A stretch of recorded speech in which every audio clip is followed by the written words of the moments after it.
President-elect Trump has a historic opportunity to deal with Iran. I want to read to you the words of a highly regarded foreign policy analyst, Yaakov Katz, who's written a piece in the Jewish Chronicle saying that now is the time to seize the moment for the sake of not just the region, the whole world. I want to read to you these words because he says this is what needs to happen for this threat to be dealt with. It is called the Trump effect, and its ripples are already being felt across the Middle East. Iran, which for weeks had been threatening to retaliate against Israel for its own retaliatory strikes recently on Iranian targets, has noticeably toned down its rhetoric and seems to have recalibrated to the point that it's even making overtures to the incoming president.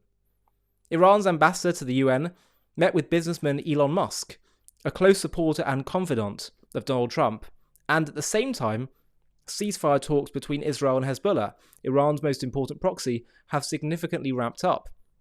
In addition, the head of the International Atomic Energy Agency made a rare visit to Iran this week for the first time in more than 6 months. Iran's newfound caution is not without good reason.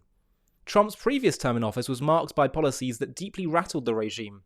He withdrew the US from the Iran nuclear deal, formerly known as the Joint Comprehensive Plan of Action, the JCPOA. He imposed harsh sanctions, and he ordered the killing of Qasem Soleimani, the iconic commander of the Islamic Revolutionary Guard Corps, IRGC, the elite Quds force. What has also got Iran's attention are Trump's personnel choices. Representative Michael Waltz of Florida, tapped to serve as Trump's national security advisor, is one of the most hawkish American politicians when it comes to Iran. Last month, after Israel responded to an Iranian ballistic missile attack, Waltz said that he actually supported Israel in doing more. Quote, "This might be Israel's last best chance to diminish Iran's nuclear program and shut down their cache." Waltz declared in a tweet, suggesting Israel should have targeted key oil infrastructure and Natanz, one of Iran's key nuclear facilities. Did Biden-Harris pressure Israel once again to do less than it should? Florida Senator Marco Rubio, Trump's nominee for Secretary of State, is equally unyielding when it comes to Iran. After Iran attacked Israel on October 1st, Rubio tweeted, "Iran's regime wants to destroy Israel so they can become the dominant power in the Middle East. Appeasement will not change their behavior. Only threatening the survival of the regime through maximum pressure and direct and disproportionate measures has a chance to influence and alter their criminal activities." Other prominent Trump allies have echoed this hardline approach. Senator Tom Cotton of Arkansas urged the US to support Israel to the hilt to destroy our common enemies. Similarly, Brian Hook, a former special envoy for Iran and now overseeing the State Department transition for Trump, said he expects Israel to strike Iran decisively to shift the balance of power in the region.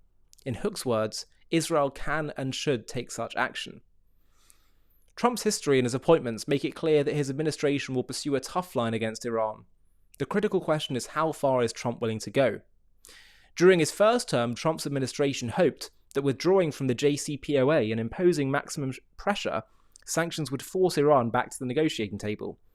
The goal was to use the talks to reach a new deal, one that Trump could tout as stronger and longer than the one brokered by his predecessor, Barack Obama.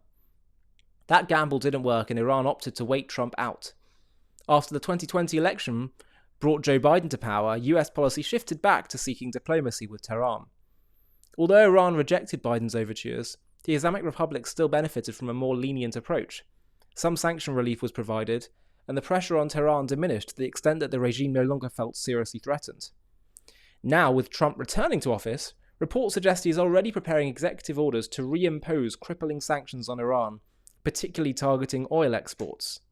These orders, which come on his first day in office, aim to strangle Iran's economy, cutting off funding for terrorist groups such as Hamas, Hezbollah, and the Houthis, while hindering its nuclear ambitions. But sanctions alone won't suffice. For any military strategy to succeed, it must be paired with a credible American military threat. This can be done by amassing military forces in the region and delivering a clear, unequivocal warning from the Oval Office. Trump has demonstrated that he understands the value of military force. His decision to eliminate Soleimani in January 2020 is a prime example. At the time, Iran's proxies were routinely attacking US targets. After Soleimani's death, those attacks dropped dramatically. The message was clear. The US was willing to act decisively and Iran took notice. Without a credible military threat, Iran has little incentive to change its behaviour. Until Israel's retaliation last month, the regime in Tehran operated with a sense of impunity, arming its proxies and advancing its nuclear program without consequences.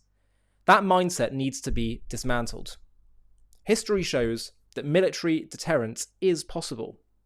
In 2003, as the US prepared to invade Iraq, Iran, fearing it might be next, suspended its nuclear program.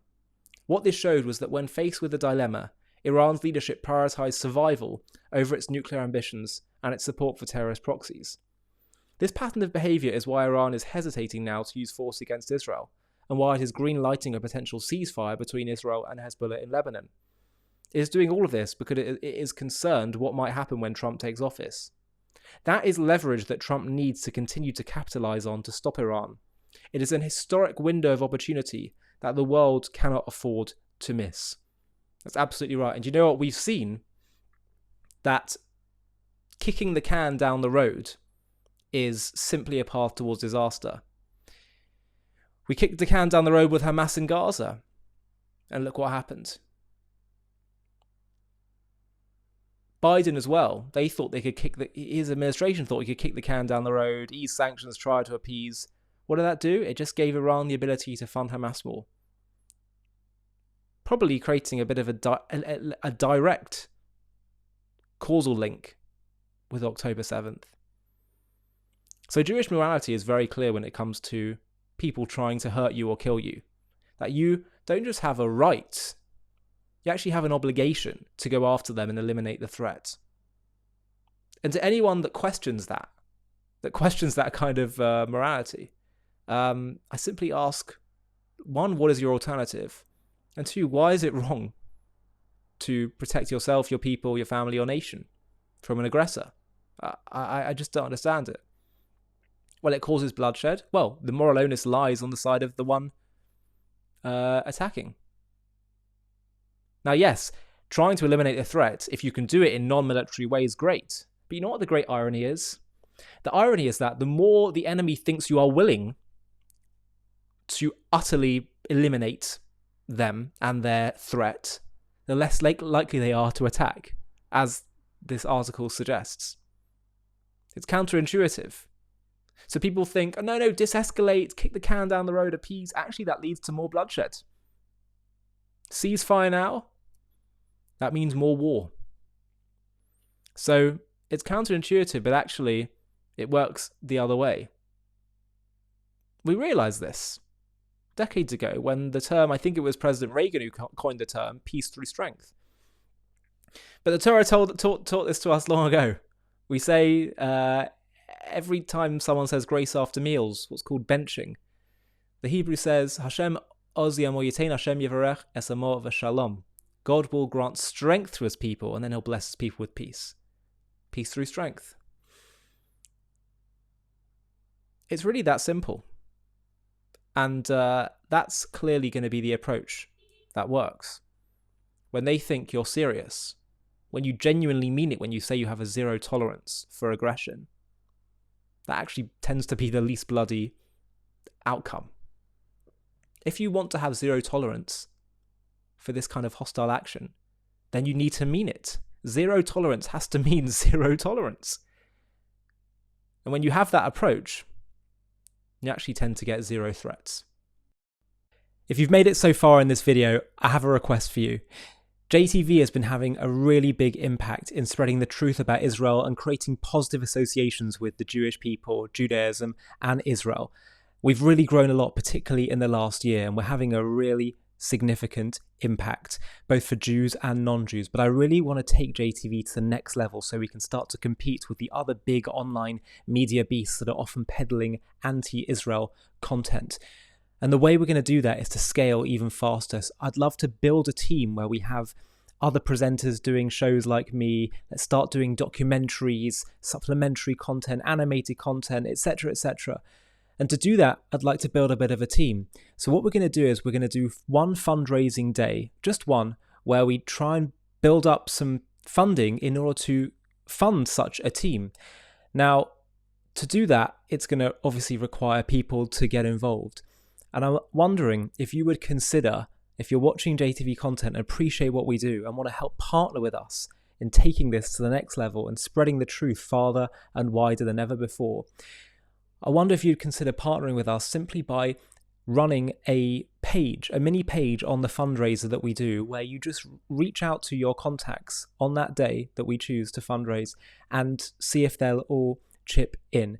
If you'd be up for doing that, of which I would be so grateful, then please click on the Google form link in the video description of this video, where you can simply just put in a few contact details. It'll be a very small commitment, as I say, literally just one day that we'll all agree upon as a collective community. But the impact is going to be so big. There's such strength in numbers. If we all pull together and do this, we can take this to the next level. And as I say, all of us can partner together in bringing and spreading the truth to the whole world. So please do consider clicking on that link, filling in the form, and I'll be in touch very soon to talk about the next steps. Small commitment, but a big impact. Hi, thank you so much for watching. To watch another one, click here. To stay up to date with all our content, click here to subscribe. And if you're able to, you can help support JTV to grow and grow by clicking join below this video, where you can become a member and get perks including early access to videos and private live discussions with me. But most of all, you'll be partnering with us on our mission to change the world.